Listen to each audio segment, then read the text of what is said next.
തമ്പുരുവിൻ്റെ മുടി വൃത്തിയായി കെട്ടെല്ലാം തീർത്ത് ചീകിക്കൊണ്ടിരിക്കുകയാണ് മയൂർ. സാറേ, സാറിൻ്റെ സ്വന്തം സ്കൂളല്ലേ, അപ്പോൾ സാറിന് തീരുമാനിക്കാലോ ഏതൊക്കെ ടീച്ചേഴ്സ് ഏത് ക്ലാസ്സിൽ പഠിപ്പിക്കണമെന്ന്. അതെന്താ മോളെ അങ്ങനെ പറഞ്ഞത്? ഞങ്ങളുടെ ക്ലാസ്സിൽ മാത്സ് സാറിന് എടുത്തുകൂടെ? ആഹാ, എൻ്റെ മാത്സ് ക്ലാസ്സൊക്കെ മോൾക്ക് ഇഷ്ടമായോ? സൂപ്പർ ക്ലാസ്സാണ് സാറിൻ്റേത്. എനിക്ക് മാത്രമല്ല, ക്ലാസ്സിലെ എല്ലാ കുട്ടികൾക്കും സാറിൻ്റെ ക്ലാസ് ഇഷ്ടമാണ്. ഞാനൊരു അധ്യാപകനൊന്നുമല്ല, പിന്നെ എൻ്റെ അറിവ് നിങ്ങൾക്ക് പകർന്നു തരുന്നു എന്ന് മാത്രം. ഇടയ്ക്കൊക്കെ ഇങ്ങനെ സബ്സ്റ്റിറ്റ്യൂഷൻ ക്ലാസ് എടുക്കാമെന്നല്ലാതെ സ്ഥിരമായി ഒന്നും എനിക്ക് ക്ലാസ് എടുക്കാൻ കഴിയില്ല. എനിക്ക് വേറൊരു ജോലി കൂടിയുണ്ട് മോളെ. ഇപ്പോൾ ഞാൻ ലീവിലാണെന്ന് മാത്രം. സാറിന് എന്താ വേറെ ജോലി? രഹസ്യമാ. ഞാൻ ഇതുവരെയായിട്ടും ഇവിടെ ആരോടും പറഞ്ഞിട്ടില്ല. എനിക്ക് സ്ഥിരമായി മറ്റൊരു ജോലി കൂടിയുണ്ട്. എന്നോട് പറയില്ലേ? പറ സാറേ, ഞാൻ ആരോടും പറയില്ല. മോൾ എന്നോടൊന്ന് ചേർന്നിരുന്നാൽ ചെവിയിൽ പറയാം. സ്വകാര്യമാണ്, അതുകൊണ്ടാ. അവൾ അല്പം നീങ്ങി അവനോട് ചേർന്നിരുന്നു. രണ്ടു കൈയും ചെവിയോടടുപ്പിച്ച് പൊത്തിപ്പിടിച്ചുകൊണ്ട് അവൻ അവളുടെ ചെവിയിൽ മന്ത്രിച്ചു. അവൻ പറഞ്ഞ സ്വകാര്യം കേട്ടതും തമ്പുരുവിൻ്റെ കണ്ണു തള്ളിപ്പോയി. അവൾ അത്ഭുതത്തോടെ അവനെ നോക്കി. സത്യാണോ സാറേ? വിശ്വാസം വരാത്തതുപോലെ അവൾ ചോദിച്ചു. സത്യം. ഇതൊക്കെ ആരെങ്കിലും നുണ പറയുമോ? ദേ മോളെ, ഞാൻ നിന്നോടുള്ള വിശ്വാസം കൊണ്ട് പറഞ്ഞതാണ്. പുറത്തു പറയല്ലേ. ചില കാരണങ്ങൾ കൊണ്ടാണ് ഞാൻ ഇത് മറച്ചു പിടിച്ചിരിക്കേണ്ടത്. പറയേണ്ട സമയമാകുമ്പോൾ ഞാൻ എല്ലാവരെയും അറിയിച്ചു കൊള്ളാം. എനിക്ക് വിശ്വസിക്കാൻ കഴിയുന്നില്ല. സാറ് പേടിക്കണ്ട, ഞാൻ ആരോടും പറയില്ല. നമ്മളൊന്നും കേൾക്കണ്ട എന്ന് വിചാരിച്ചാണ് അവൻ അവളുടെ ചെവിയിൽ പറഞ്ഞത്. അതുകൊണ്ട് തന്നെയാ ഞാൻ കേൾക്കാൻ ചെല്ലാഞ്ഞത്. ഇനി അവൻ പറയുമ്പോൾ പറയട്ടെ, അല്ല പിന്നെ. ഇനി ജാനി എവിടെയാന്ന് നോക്കാം. ജാനി പെട്ടെന്ന് തന്നെ ഫ്ലാറ്റിലെത്തി. നീ ഇതെവിടെ പോയിരുന്നു? ഞാൻ എത്ര പ്രാവശ്യം വിളിച്ചു. ആവശ്യത്തിന് ഫോൺ ഉപകരിക്കുന്നില്ലെങ്കിൽ പിന്നെ അതെന്തിനാ കൊണ്ടു നടക്കുന്നത്? മെറിൻ അല്പം ദേഷ്യത്തോടെ പറഞ്ഞു. അത് പിന്നെ ഫോൺ സൈലൻറ്റിലായിരുന്നു. അതുമാത്രവുമല്ല, എൻ്റെ ഫോണും ബാഗും എല്ലാം ശ്രീറാം സാറിൻ്റെ കാറിലായിരുന്നു. സാറിൻ്റെ അമ്മയ്ക്ക് പിറന്നാളിന് സാരി എടുക്കാൻ കൂടെ വരുമെന്ന് ചോദിച്ചപ്പോൾ ഞാൻ അതിന് പോയതാ. ഓ, അതായിരുന്നോ നിന്റെ അസുഖം? ഇതിനു വേണ്ടിയാണോ അസുഖമാണെന്ന് കള്ളം പറഞ്ഞ് ലീവ് എടുത്തത്? രാവിലെ ചെറിയൊരു തലവേദന എനിക്കുണ്ടായിരുന്നു. അത് സത്യം തന്നെയാണ്. ഒന്നുറങ്ങിയപ്പോൾ അത് മാറി. അപ്പോഴാ ശ്രീറാം സാർ വിളിച്ചത്. സാറിൻ്റെ കൂടെ വരണം എന്ന് റിക്വസ്റ്റ് ചെയ്തപ്പോൾ പോകാതിരിക്കാൻ തോന്നിയില്ല.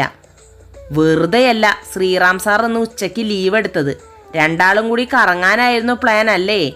വർമ്മ സാർ ഒന്ന് ചോദിച്ചു, എന്താ ജാനി ആബ്സെൻ്റ് ആയത് എന്ന്. ഞാൻ വർമ്മ സാറിനോട് ലീവ് മെയിൽ ചെയ്തിരുന്നല്ലോ. പിന്നെ സാർ എന്തിനാ നിന്നോട് ചോദിക്കുന്നത്?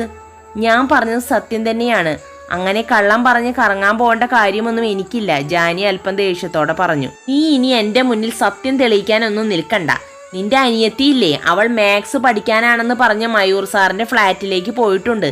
ഇതുവരെയായിട്ടും തിരിച്ചു വന്നിട്ടില്ല. നിന്നോട് ചോദിച്ചിട്ട് പോയാൽ മതിയെന്ന് ഞാൻ പറഞ്ഞതാ. അപ്പോൾ അവളാ പറഞ്ഞത് ചേച്ചി വരുമ്പോൾ അവൾ പറയാമെന്ന്. അവൾ എപ്പോഴാണ് അങ്ങോട്ട് പോയത്? ജാനി വെപ്രാളപ്പെട്ട് ചോദിച്ചു. ഏകദേശം 4:30 അങ്ങോട്ട് പോയതാണ്. ഇപ്പോൾ സമയം 7 മണിയായി. ഇതുവരെയായിട്ടും മാത്സ് പഠിത്തം കഴിഞ്ഞിട്ടില്ലെന്നാ തോന്നണേ. അതിന് ഒരു മറുപടിയും പറയാതെ ജാനി മുറിയിലേക്ക് പോകാൻ ഒരുങ്ങി. ജാനി, നിനക്കൊരു ടെൻഷനുമില്ലേ? കാര്യം അദ്ദേഹം നമ്മുടെ സ്കൂളിലെ MD ആണ്. പക്ഷെ എന്ത് ധൈര്യത്തിലാണ് പ്രായപൂർത്തിയായ ഒരു പെൺകുട്ടിയെ ഒരു പുരുഷൻ തനിച്ച് താമസിക്കുന്ന ഫ്ലാറ്റിലേക്ക് വിടുന്നത്? ഞാൻ വിട്ടതാണോ? അവൾ തനിയെ പോയതല്ലേ. ഇനി തനിയെ തന്നെ വരട്ടെ. കണ്ടാൽ അറിയാത്തവർ കൊണ്ടാൽ അറിഞ്ഞോളും. ഇവൾക്കൊന്നും വേണ്ടി ടെൻഷൻ അടിക്കാൻ എനിക്ക് സമയമില്ല എന്നൊക്കെ മെറിനെ നോക്കി ദേഷ്യത്തോടെ പറഞ്ഞിട്ട് അവൾ ചവിട്ടി തുള്ളി മുറിയിലേക്ക് പോയി. ഓ, നല്ല ചേച്ചി. ഇവള് മുമ്പ് ഇങ്ങനെ ആയിരുന്നില്ലല്ലോ. ഇപ്പോൾ എന്തു പറ്റി? അതിന് ഇവൾക്ക് തമ്പുരുവിനെ ഉപദേശിക്കാൻ വല്ല യോഗ്യതയും ഉണ്ടോ? രഹസ്യങ്ങളും നിഗൂഢതകളും മാത്രമേ ജാനി ടീച്ചറുടെ ജീവിതത്തിലുള്ളൂ. കോളിംഗ്. ഞാനൊന്നും പറയുന്നില്ല, പറഞ്ഞാൽ അല്പം കൂടിപ്പോകും. ജാനി പോയ വഴിയെ നോക്കി മെറിൻ പറഞ്ഞു. ജാനി നേരെ പോയത് ബാൽക്കണിയിലേക്കാണ്. എതിർവശത്തുള്ള ബാൽക്കണിയിൽ എന്തോ തമാശ പറഞ്ഞ് തമ്പുരുവിന്റെ മുടി പിന്നിയിട്ട് കൊടുക്കുകയായിരുന്നു മയൂർ. അപ്പോൾ, തമ്പുരു, നീ എന്താ ഇന്ന് ഇങ്ങോട്ട് വരുന്നില്ലേ? കനപ്പിച്ച ശബ്ദത്തിൽ ജാനി വിളിച്ചു ചോദിച്ചു. അയ്യോ, ദേ സാറേ, ചേച്ചി വന്നു. തമ്പുരുവിനെ വെപ്രാളമായി. ആഹാ, വന്നോ? അതിനെന്തിനാ മോള് വെപ്രാളപ്പെടുന്നേ? ദേ മുടി കെട്ടി കഴിയാറായി. നീ ഇവിടെ അനങ്ങാതെ ഇരിക്കെ, ഞാനിത് കെട്ടി തീർക്കട്ടെ. ആഹാ, ജാനി ടീച്ചർ ഇപ്പോൾ വന്നതേ ഉള്ളൂ. അല്ല ടീച്ചറേ, ടീച്ചർക്ക് എന്തോ അസുഖമാണെന്ന് മോള് പറഞ്ഞല്ലോ. എന്താ, ഇപ്പോൾ മാറിയോ? അവൻ മുടി പിന്നുന്നതിൽ ശ്രദ്ധിച്ചുകൊണ്ട് പറഞ്ഞു.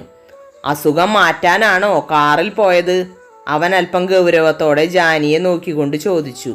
ഇതിനൊന്നും ഒരു മറുപടിയും പറയാതെ ദേഷ്യപ്പെട്ട് കല്ലിതുള്ളി നിൽക്കുകയായിരുന്നു ജാനി അപ്പോൾ. ഇപ്പോൾ കണ്ടിട്ട് അസുഖം കൂടിയ മട്ടാണല്ലോ ടീച്ചറെ. ടീച്ചർ ഇപ്പോൾ വന്നതല്ലേയുള്ളൂ. പോയി ഒന്ന് വൃത്തിയായി കുളിച്ച് എന്തെങ്കിലും കഴിക്കാൻ നോക്ക്. തമ്പുരു കുറച്ച് കഴിഞ്ഞേ വരുന്നുള്ളൂ. ഞാനിവിടെ നല്ല ചപ്പാത്തിയും ബീഫും ഉണ്ടാക്കി വെച്ചിട്ടുണ്ട്. അത് കഴിച്ചു കഴിഞ്ഞ് അവൾ അങ്ങോട്ട് വരും. അതുകൊണ്ട് ഇയാൾ നിന്ന് ക്ഷീണിക്കാതെ അകത്തേക്ക് പോകാൻ നോക്ക്. മയൂർ അല്പം പരിഹസിച്ചുകൊണ്ട് പറഞ്ഞു. അവന്റെ വാക്കുകൾക്ക് തിരിച്ചു മറുപടിയൊന്നും പറയാൻ കഴിയാതെ അവൾ ചവിട്ടിത്തുള്ളി അകത്തേക്ക് പോയി. അയ്യോ സാറേ, ചേച്ചിക്ക് ദേഷ്യം വന്നെന്നാ തോന്നണേ, തമ്പുരു പരിഭ്രമിച്ചുകൊണ്ട് പറഞ്ഞു. ദേഷ്യം വരണമല്ലോ, വരാൻ വേണ്ടിയല്ലേ ഞാൻ ഇങ്ങനെയൊക്കെ പറഞ്ഞത്. എനിക്ക് ഇപ്പോൾ ഒരു കാര്യം മനസ്സിലായി സാറേ. സാറിനെ ചേച്ചിക്ക് നല്ല പേടിയാണെന്ന്. ചേച്ചിയുടെ പഴയ സ്വഭാവം വെച്ചാണെങ്കിൽ ഇപ്പോൾ ഈ ഫ്ലാറ്റ് ചവിട്ടിപ്പൊളിച്ച് വന്ന് എന്നെ പിടിച്ചു വലിച്ച് ഇവിടെ നിന്നും കൊണ്ടുപോയേനെ. സാറിനോട് എതിർത്താൽ ചിലപ്പോൾ ജോലി പോകുമെന്ന പേടിയുണ്ടാകും ചേച്ചിക്ക്, അല്ലേ? അതെനിക്കറിയാം മോളെ, അതല്ലേ ഞാൻ ധൈര്യമായിട്ട് ഇത്രയും പറഞ്ഞത്. വാ, നമുക്ക് ഫുഡ് കഴിക്കാൻ പോകാം എന്ന് പറഞ്ഞ് തമ്പുരുവിൻ്റെ തോളിലൂടെ കൈയിട്ട് അവളെയും ചേർത്ത് പിടിച്ചുകൊണ്ട് അവൻ അകത്തേക്ക് പോയി. പ്രിയ കൂട്ടുകാരെ, എല്ലാവരും സുഖമായിരിക്കുന്നു എന്ന് കരുതുന്നു. കാലാവസ്ഥയുടെ ചില പ്രശ്നങ്ങൾ മൂലമാണ് പോസ്റ്റ് ചെയ്യാൻ കഴിയാതിരുന്നത്. ഇനി മുതൽ എന്നും പോസ്റ്റ് ചെയ്യാം.